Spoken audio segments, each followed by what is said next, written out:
Ooh, what's this?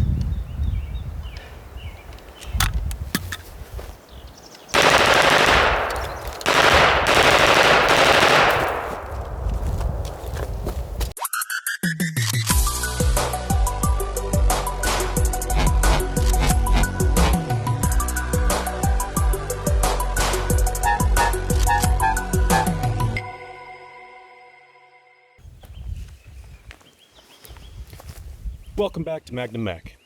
Today we're talking about the Ruger MINI-14. What I like about it, what I don't like about it, but also I'm going to compare it to the AR-15 and why I believe it's one of the better alternatives. If you don't want an AR-15 or you can't get an AR-15, this range rifle right here is probably one of the best options you could get from my point of view. Now, there's a lot of YouTubers out there, or a lot of YouTube videos out there about the MINI-14. And most of them go over the systems of it, and they talk about all the details, like the deep details. What I like to do is just do an overview of what I like about it and my suggestions as to why I think it's a good rifle to get, and the reasoning why it's actually one of my favorite rifles. I do prefer this over an AR-15, mostly just because I'm more comfortable with it. The AR-15 is an amazing rifle. There's nothing wrong with it. No hate against them. They're one of the best rifles out there. Very versatile, ergonomic, one of the best, honestly, one of the best rifles you can get as far as an everyday, whatever you want to do kind of rifle. You're more limited with this, but you're also not limited with it. You can get different stocks with it to make it more tactical, make it more efficient for certain scenarios. But honestly, if it were to come to an emergency stance where you need to just grab something and go, and I mean, what if you only have a minute to grab a rifle? And I have this set up for that scenario. I have I used to only have a 20-round mag for it, and a 5-round mag. That's what came with it. And it also came with a 20-round mag. But when I bought it, I'm very thankful that they had a 30-round mag. So my goal for this was, well, it's a range rifle. So what if I have it set up where I have the 20-round mag in it, loaded, and then I also have a 30-round mag on the stock? You can do the same setup with an AR-15. With an adjustable stock, it's going to be very difficult because it's going to limit you on extending the stock or lowering it, whatever. If you have a solid stock on your AR, it's easier to do that. But I like the look of this rifle. I like the feel of this rifle. To me, it has like a deeper history to it than the AR-15. This does have the same, or at least very similar action to the M1 Garand and the M1, and well, the M14. So this is the MINI-14. Same action, rotating bolt, and it has a feel and a sound to it that you can't beat.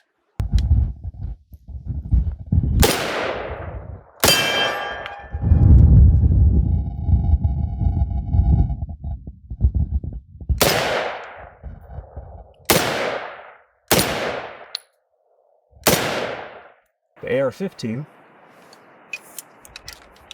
oh, it's a little stiff. It's been a while since I've shot it. It's fun. It's an AR-15. They're all pretty much the same. I mean, you can modify them. You can do a $5,000 AR. You could go buy a $500 AR, leave it bare bones, just something to plink around with, something to have some fun with. Or you could build your own. This, I think I paid $900 for it. It was used. Prices have gone up over time. I've wanted one of these for the longest time. I've wanted a MINI-14 since I saw one. I believe you could use, the M14 or the M1 in different Call of Duty games. So when I was a kid and I'd play Call of Duty, this was, I just always had a favoritism towards it. And then when I started watching YouTube videos, I would look up anything that I could on this gun, but it was hard to find. And that's kind of what kept me from buying one. And then long time ago, I had the opportunity to go buy a new gun.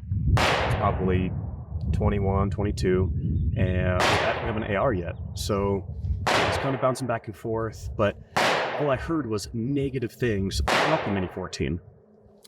The barrel's skinny, it's not as accurate, and you know, this or that, and I got frustrated with that.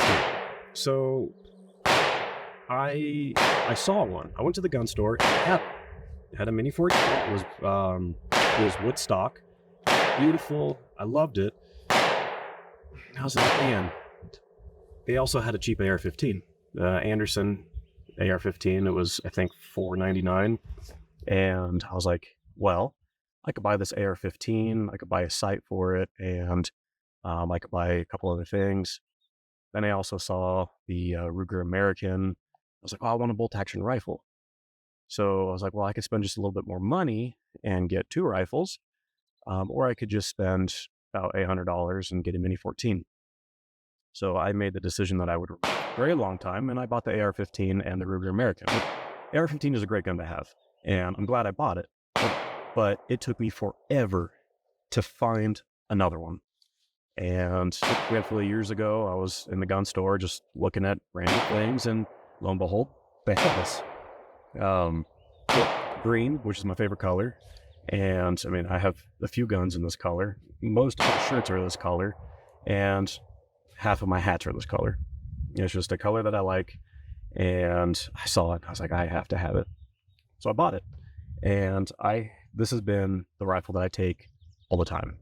I love shooting it. I love messing around with it, and honestly, I actually liked it better when I didn't put anything on it, when it was just the rifle, iron sights, nothing fancy.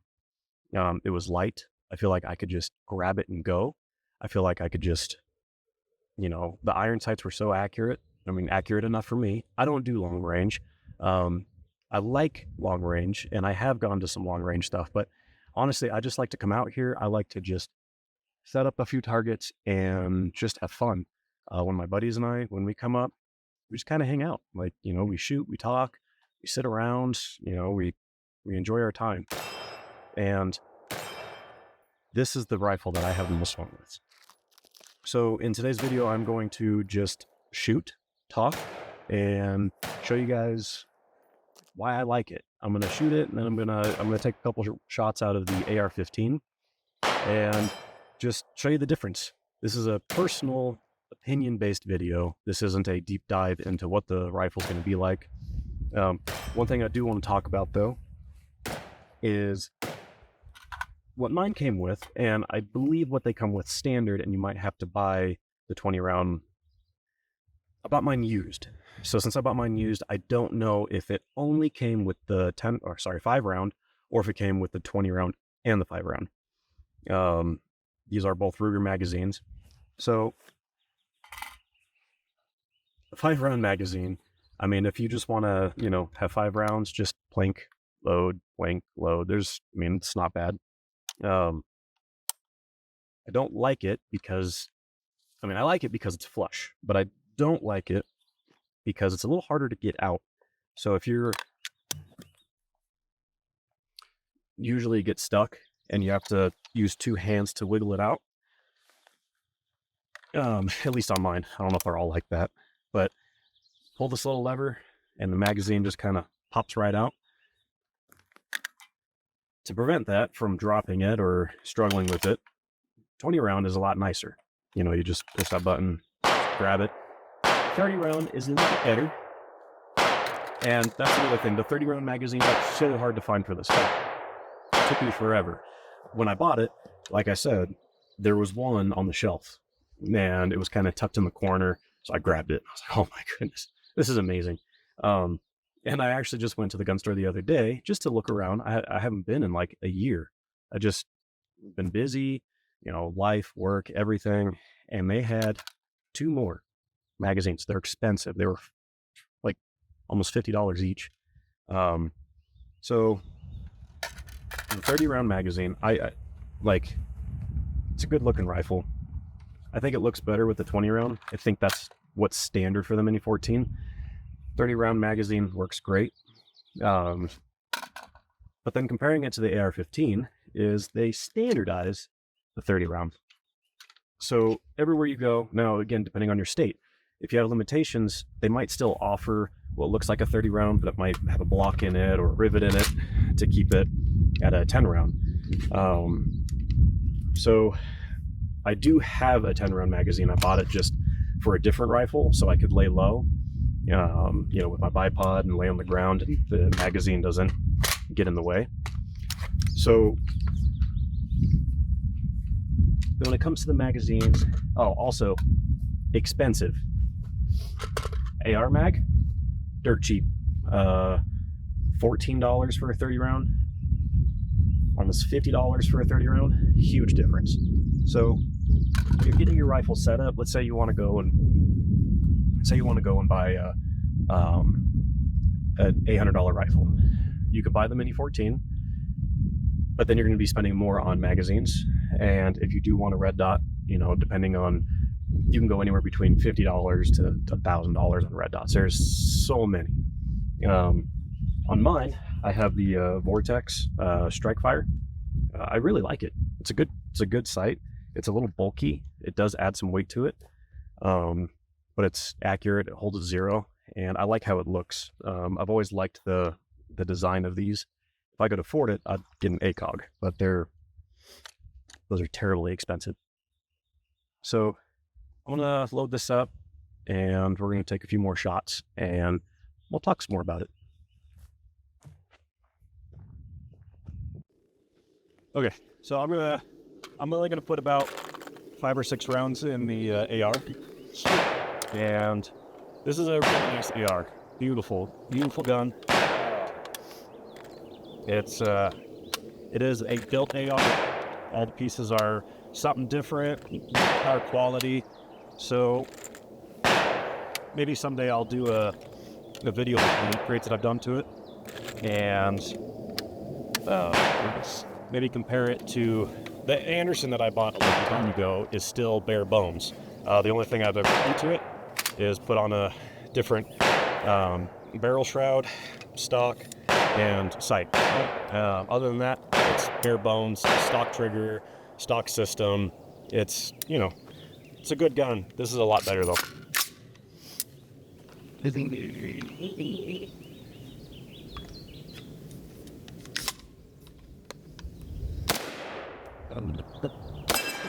Oh, there goes my target.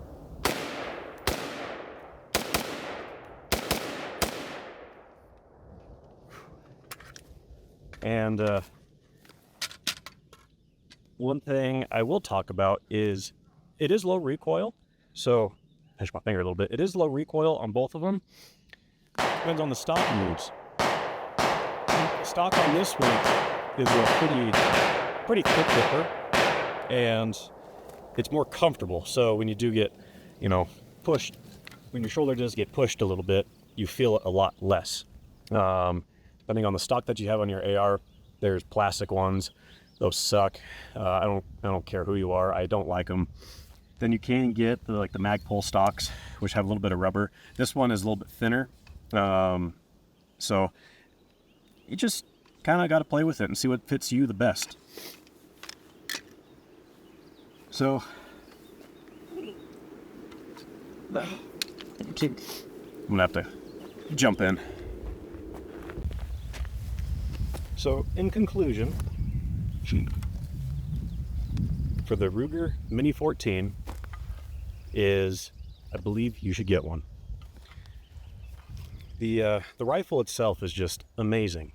It runs smooth. It's fun to shoot. To me, it's more comfortable to shoot. I've always preferred the ranch style when it comes to casual shooting. You know, if you want to practice clearing rooms and be more efficient when it comes to elastic scenarios, of course, the AR-15 is a better option. This, you could do so much more to, and it's a good gun. It is fun to shoot. Like, AR-15s are fun to shoot. Don't get me wrong. I mean, anything is fun to shoot. Mostly. But this gun is more comfortable. It's easier. You could just take it out. You could just shoot it. You could just buy it as is and just shoot it. And I just enjoy it. And I think you would enjoy it too. So I hope you enjoyed today's video. If you did, please leave a like, please subscribe, and keep coming back for more. Thank you.